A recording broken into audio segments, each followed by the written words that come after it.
So for over 30 years, it seems you've been on this journey to kind of develop the ultimate hybrid guitar, bringing the power and authority of a dreadnought and the subtle sensibility of an OM kind of into the same guitar. And it seems like you've been hitting some marks lately. But these two guitars represent that same goal approach from two different directions. We've got the large Soundhole OM and we've got the Grand Auditorium. Maybe you can tell us a little bit about kind of how you arrived at these designs, working from opposite directions. Yeah, sure. The real quest, it really sort of comes from OM players wanting a bigger sound, like more so than the other way around. But sort of my first approach was this particular guitar, which we used to call the Jumbo OM. It's actually I developed it in the late 1980s, and it was sort of designed to be halfway in between, the OM and the Dreadnought in size, because the waist isn't quite as flat as a Dreadnought. I sort of called it a Jumbo OM as opposed to a mini Dreadnought. We've made them in two versions, one with a sort of a medium side, a medium depth side, and also with a shallow depth side. For years, people have asked us why we don't make a Grand Auditorium, and the real answer is we've always made one. So as of this year, our shallow depth or our OM depth Jumbo OM will be renamed Grand Auditorium, and then the larger depth one will be the Jumbo OM. It is actually quite a large a soundboard area, actually closer to the Dreadnought than the OM. Good fingerstyle guitar, good flat picking guitar, good strumming guitar, very, very versatile guitar. I mean, that's the real hallmark of this particular model. I know a lot of players are searching for that versatility. They want the one guitar they can kind of do a variety of styles on, play in a number of different settings, and that really has hit the mark. It's been super popular the last 2 or 3 years. Yeah, this one has really kind of taken off in a big way. The other aspect of the versatility, it works well in front of a mic.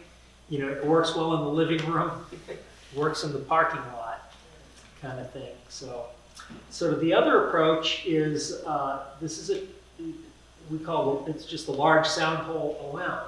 A number of years ago, we came out with a large Soundhole Dreadnought. The very first one was auctioned off as a tribute to Tony Rice when he retired from playing.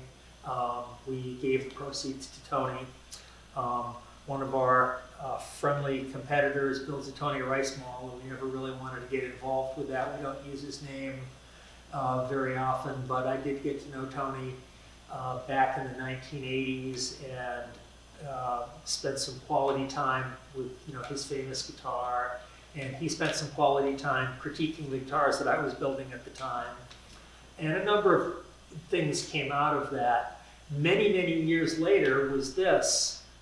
We decided, it occurred to me that what this large Soundhole does to a Dreadnought is it tends to really open up but focus that bottom string. It seems to open up the sound of the guitar, but really focus the sound of the bottom string. It makes it, it must address the fundamental tone of the bottom string. And that's kind of what people tend to be looking for if they're dissatisfied with the OM, just a little more bottom to it. And so I sort of put that element, literally opening up the Soundhole. The only other thing is the fretboard is 1 fret longer. But other than that, it's our vintage OM.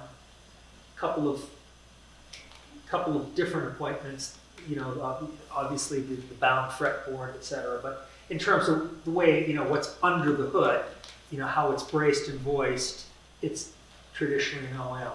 So what it makes it a great flat picking guitar. The OM is a nice guitar. It's also a very versatile guitar. It can be played fingerstyle or flat picked.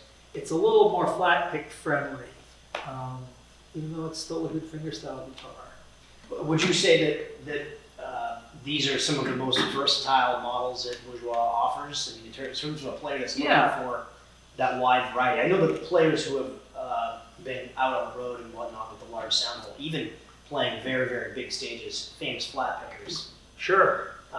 have raved about what this guitar can do.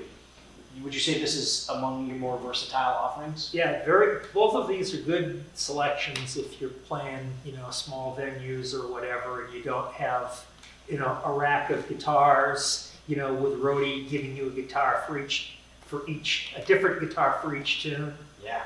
Perfect choices. Yeah, and for an OM player, I mean, the low end and the very, very, articulate bass response is immediately noticeable.